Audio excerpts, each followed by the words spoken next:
Hello, everyone in YouTube land and the internet land. Jeff Cross here with Trent Eshelman. Say hello, Trent. Hey, how are All you, right, Jeff? Trent. Thanks for having me. Hey, man, I'm glad you can make it, buddy. I know we've been trying to get together here for at least a week or two, and we finally made it happen. So I'm glad we were able to do that. So, Me too. Looking forward to it. I call him Esh. Trent Eshelman, I call him Esh. Is a basketball official. I guess that'd be it, right? No other sports, right, Trent?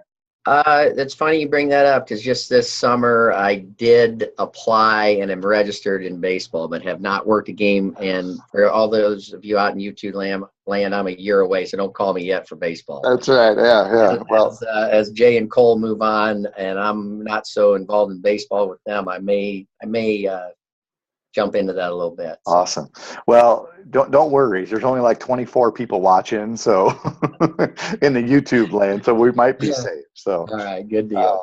all right. So we're gonna first of all, before we get started on our topic, if you have any questions, comments, or anything like that, you can email those to jeffcross22@gmail.com. That's jeffcross22@gmail.com. I need you to go to my YouTube channel. You could just search on YouTube, Jeff Cross Officiating. My videos will come up. You can leave some comments in there if you'd like, whatever that is. So do that. I need you to subscribe so I know that everybody's paying attention or at least watching. And I'm not doing this for the 6 followers I have now. So we're going for 8 next week. Before we get started on our topic, Trent, if you could just give us a little background on your officiating career and your professional career. We'll start with officiating career because that started in college. I Okay. got to work. Yeah, I got to work. Intramural games and youth church league games when we were at Olivet Nazarene University. So you've already been in contact with Joe Ewers on a podcast. He was my first partner. So started with that. Made our way into the local scene around the Kankakee area and in junior high ball and cracked into the Little 10 conference when Spriggs and Preston brought us along to be the third man and that type of thing. And worked 28 years now, I believe it's been. Had the fortune of a couple state tournaments, state championship in Class A when we were the 2-class system in 2007. Got to work that with Joe, my longtime friend and partner, and then of course Paul Dalby. So one of the highlights of my career. Been in the college ranks since 1994 in the CCIW. Got lucky. Guy hired me on, and been able to hold on in the college ranks. And I've had the fortune of doing some postseason stuff. I've not yet gotten an NCAA, but have done some conference tournaments in the Midwest Conference on the men's side and the CCAC conference and so forth. So, just had a good career and a lot of great relationships have been built over those years and had a lot of fun with it. So, now we're at the point in our career where we're, just trying to get as far as we can, but yet, give back to the brethren, the avocations. Appreciate you taking this on. Professionally, been 21, spent 21 years in education. I jumped out of it for a couple of years to get into the sporting goods business, had my own small retail and team sales shop, and then went to work for a big corporation. And just recently this July, I took a job back in the education field. So back, where there's a good purpose in life and in your career and so forth. So that's pretty much it. And you get the summers off, right? Well, yeah, actually I do, or at least they're a little bit low key. So yeah, you have time to have a little leisure and build on things, watch some baseball, coach some baseball, and of course the off season and officiating is a time where you grow, and the summer is good for that. Okay. You mentioned the state tournament in what year was that again? 2007. 07, but you've done it more than once though, correct? Yeah, I did 06 and 07. Okay. And quite frankly, after the 07 championship, we had a great game. And, I told, at that point, I told the IHSA, you don't have to send me back. I'll get out of your way and just be someone who can help out, mentor, bring people along. And, I didn't think I could top it.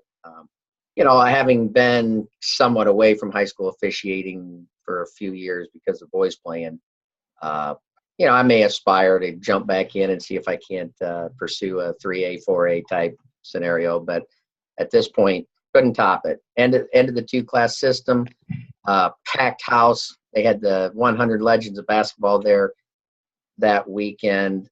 It really was a packed house. It wasn't just on paper sold out. It was right.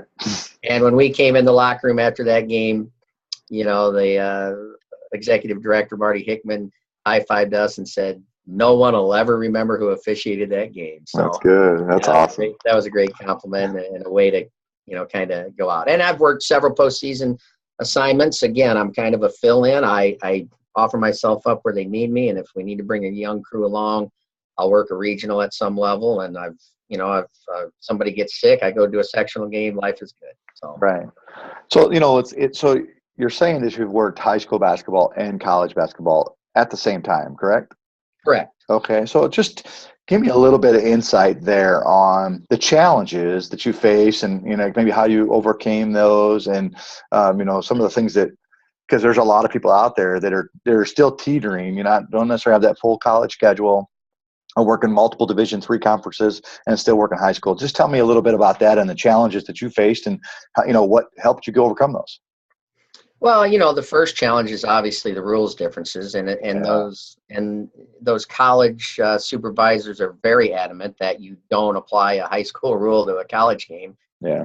When you have some credibility within the high school ranks, you might be able to get away with applying a rule incorrectly in the hopes that your partners stop you and say, whoa, stop, don't do that. But, so that's one of the challenges, going from a waving off a player control basket to, counting it, when we used to do that in college as well. So, that's probably the biggest challenge, is just stepping out. But, the other challenge is, when you go back to the high school games, having, those people you work with not lean on you too heavily, and not or not be jealous of you, or not throw out to you, oh, you're the college guy and whatever. As we once said, no matter what game we're working, we want 3 referees. The crew's not talking about U1s and U2s. We're talking about 3 referees. So right. That's one of the other challenges, is that, your crew, if they're just a high school crew or a less experienced crew, they want to lean on you for everything, which it's okay to be in the leadership role, but you certainly, you want to encourage them to be their own referee. And then you get that whole thing from coaches. Oh, this isn't a college game. The high school coaches, they were probably worse at it than you tried to not let the college coaches know you were still working high school. Right. But the high school coaches knew it, and they'd be like, this isn't a college game. And, quite frankly, I would, be cordial to them and bite my tongue. But there were often times where I was saying to myself, oh, you got that right. This isn't a college game. Yeah, we agree. Right. Those are the 3 challenges I saw about doing both sides. The rule differences, which obviously you have to be on your toes and in tune to those rule differences, so you're not applying the wrong rule. The idea that your partners want to lean on you and might not step up when they need to, which you don't want to happen. And then a few pot shots that the coaches might throw at you. Sure. Yeah. So we've talked about you're going to the state tournament, you're working college basketball for multiple years, and you worked high school basketball. You started as intramural. Tell me, what do you think some of the things that helped you lead to your success? I mean, not everybody is as fortunate as you are to be able to work 2 state tournaments. One is a championship game, and work multiple Division III conferences for a number of years. And what they can talk. It's all right. Yeah, I got help over here. I was just like, hey, I'm on the air. I'm on the air. Moment. Yeah. We had Sam's granddaughter on the other time. So yeah. Okay. Well, that's Cole. Cole can say hi. What's up, Cole? Yeah. So tell me some things that that were integral in you having success, and being able to, instead of staying at one level from just high school basketball and not getting any postseason, to working high school basketball, getting all the way to state tournament, and plus working college basketball. Well, I think probably the number one thing was, the guys that brought us up, and talking about the mentorship, this is perfect. In our day, we were kind of brought up with trying to be like Bill Spriggs and Rick Preston. There was a great group of young officials in our group, Scott Goslin and Mike Kukuk and Darren Hartman at the time, these guys, and we aspired to be like them.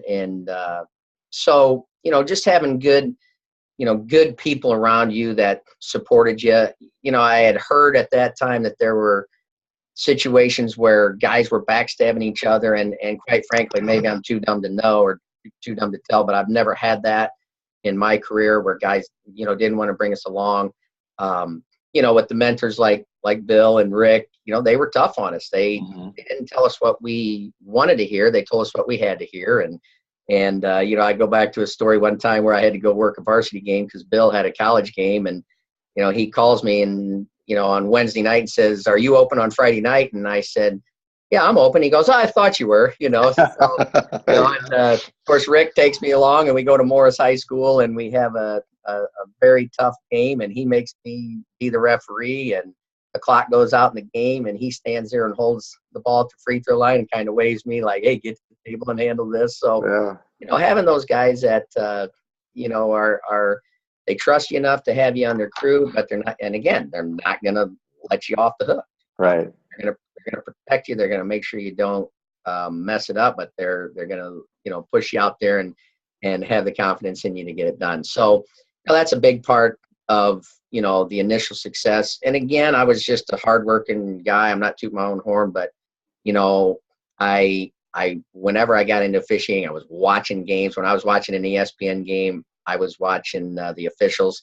I was watching the East Coast game at 6:00, the Central game at 8, and the West Coast game at 9. My college buddies and roommates were making fun of me because I'm doing signals in the mirror. That's right. Waving off baskets and player controls. So, just really jumping in and being committed and just having a lot of self-assessment and those types of things to get better. I just, I was always looking to have the perfect game, and that relied a lot on not just me, but the guys I was with and how they brought me along. You talk about Bill and Rick, how they pretty much told you not what you wanted to hear, what you needed to hear, and they told you the truth. I think that is one of the key things for a mentor or mentee relationship is if you ask me about a play, I'm not doing you any good by telling you got it right when I think that you got it wrong. Because now you're just going to continue on for the rest of the season and get that same play wrong and get it wrong and get it wrong. The reason, one of the reasons that people like yourself had success is because people like Bill and Rick told you, that's not right. You can't do it that way. They didn't tell you, they didn't wrap you in this bubble wrap and say, don't worry about it. Because, everybody messes up those kind of scenarios. They expected you to be better. And I think that's what is key to people getting better is they got to hear the truth, and they got to be able to handle that part of it and decide, okay, this is the truth, and I can fix this and move forward from there. Would you agree? Right. Yeah, I would agree. And, the modern day guy for that, a guy I work a lot with, is Robert Dowling. He comes into the locker room and he asks the tough questions and all for the good of the crew. And hey, what you see there, hey, I disagree with it because of that, but we'll live with it. And yeah, he's the best at it. And that's why he has really propelled himself into a guy that worked the Final Four, Division III. He's got courage. He's got courage, in game situations, in the locker room, he's just. Well, when you say courage, tell me what you mean by that. Tell me, because when I say courage, I may think that I have courage, but tell me what you mean by officiating courage. Well, I kind of break it into 3 areas. And, the first being the courage to make the tough call, the courage to blow the whistle, and the game basketball is making its way full circle back to, we have to blow the whistle. Throughout my career, I certainly have greater regrets for no calls than I've had for blowing the whistle. The haunting no calls are far greater than the haunting whistles. So, Mm-hmm. you have to have the courage to, apply the rules, step up no matter what time of the game or whatever. So blow the whistle, um, be willing to put yourself out there because you're doing the right thing. You're making the right call. So, courage individually, is just, you got to jump out there and blow the whistle. And then you got to have the courage along the side of your individual growth. You have to have the courage to say, hey, I messed up, and what do I need to do to get better? And then, step into that realm and watch yourself on film and break yourself down and be willing to admit your weaknesses. And then, weaknesses, very good. Yeah. You got to be able to admit weaknesses. That's the only way you get better. We never learn from our, what we do well. We learn from our mistakes. So, that's the other piece of courage. And then it's the courage within the crew. The guys, there's numerous stories about guys who, jump 2 or 3 levels in a couple years from, high school to Division III to Division I because of what they did in the game. And then being willing to stand up and make sure that your crew doesn't mess up, no matter how more veteran your partners are. If a veteran on your crew is messing up, you got to blow the whistle, stop, say, hey, let's get together and get this right. And I think that's the number one thing that propels people to the next level, when they can stop a game, have the courage to get with their crew, make sure that their crew doesn't mess up, and get plays right. And that, that gives them unbelievable credibility within the officiating brethren. The coaches know that, hey, that guy has got the courage to stand up to, the 30-year veteran and get the play right. So I don't think there's anything more valuable in your aspirations to move up than to have the courage to blow the whistle, the courage to admit you're wrong, and the courage to, not let your crew mess up as a whole. Well, and when you talk about as a crew, the courage in the crew, I think even if it's not the courage to not let your crew mess up, the courage to speak up.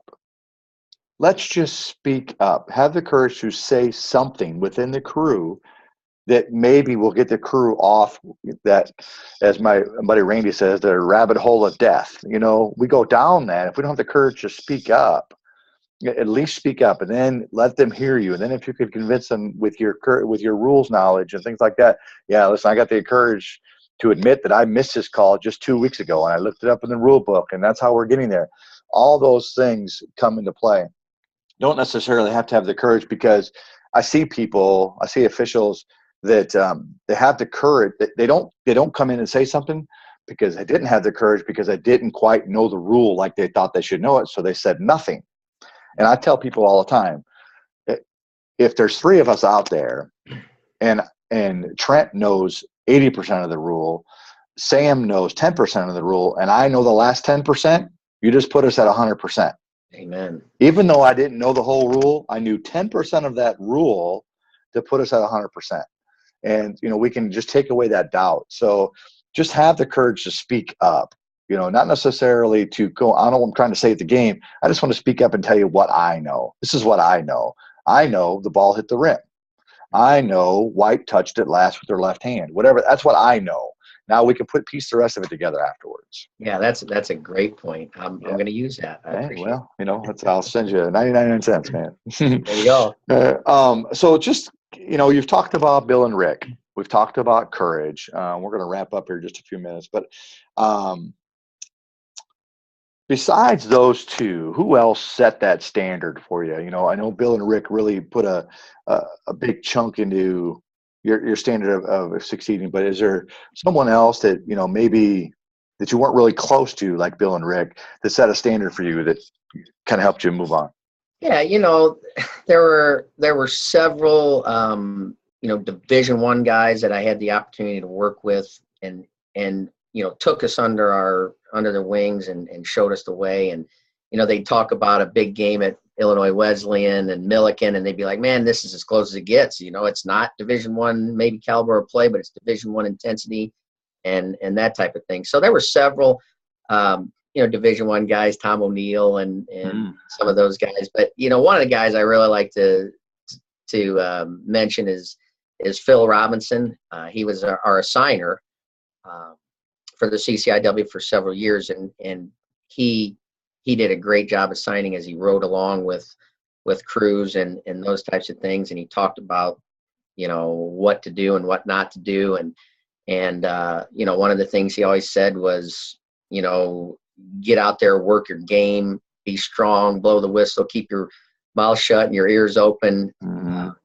At the beginning of your career, but then he said now it's time to step up and put step out there and be a referee on a game and those types of things. But he was always great at being there for us, and he'd tell his stories about teeing Digger Phelps every time he had him and those types of things, and we had a lot of fun with that. But I think what most importantly about him is he took us under, he followed us, he went with us, he watched us, he critiqued us, but he had a lot of confidence and faith in us, and so I really owe a lot of it to him, and then of course Harry Bone with the CCAC, both those guys just provided tons of opportunities for us, but pulled no punches when you had to be told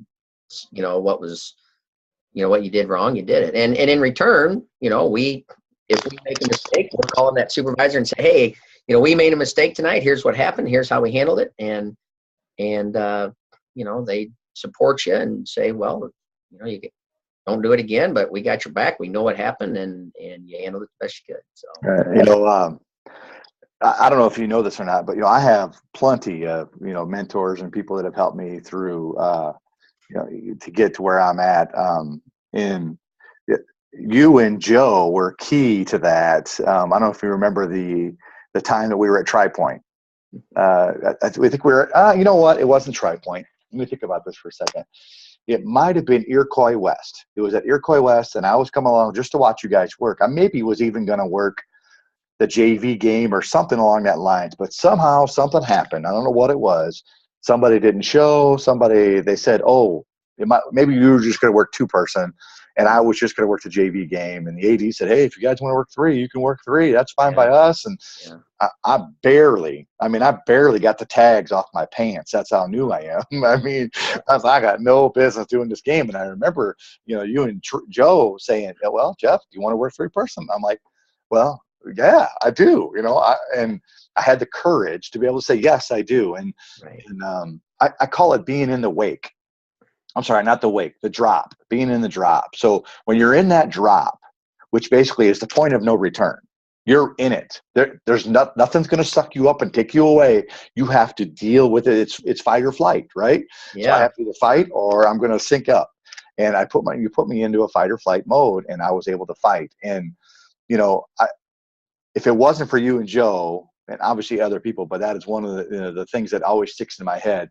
You guys gave me that one opportunity to work 3-person, along with a lot of other people, but that was the first time I had a major opportunity in front of me. And I remember I blew the whistle one time, and I can tell you, I don't remember much of it except for I blew the whistle. I have no idea if my fist was in the air. I don't know anything. I blew the whistle, and I don't know, we had a timeout or something like that. And you come over and said, that's why we got 3 people. I'm like, all right, I don't know what I'm doing yet. So, but I personally want to thank you since I have you here. And I've thanked Joe many, many times, and a lot of other people. But this, what we're doing right now, hopefully we're opening that door for a younger official to reach out to a Trent, a Jeff, a Joe, a Mike, or whoever that is, a Bill, a Rick, anybody. We're not sitting at home going, I hope everybody leaves us alone. We're hoping to make the officiating brethren even stronger and bigger. And this right here is what's going to help move that in that direction, I believe. So yeah, we got to build each other, because we might have to work with each other someday. So That's what we always say about the mentoring or bringing the young, inexperienced official along. Hey, I'm not trying to push these guys back and take their games. I want them be the best they can be, because we're gonna have to work together someday. That's right. Yeah, that's exactly right. So, all right, well, we're gonna wrap it up. We're right at 24 minutes. So, Trent, thank you very much for just giving me a half hour of your time. And I know it took a little bit to get it done, but I appreciate that very much. And hopefully we'll get a chance to see each other again down the road.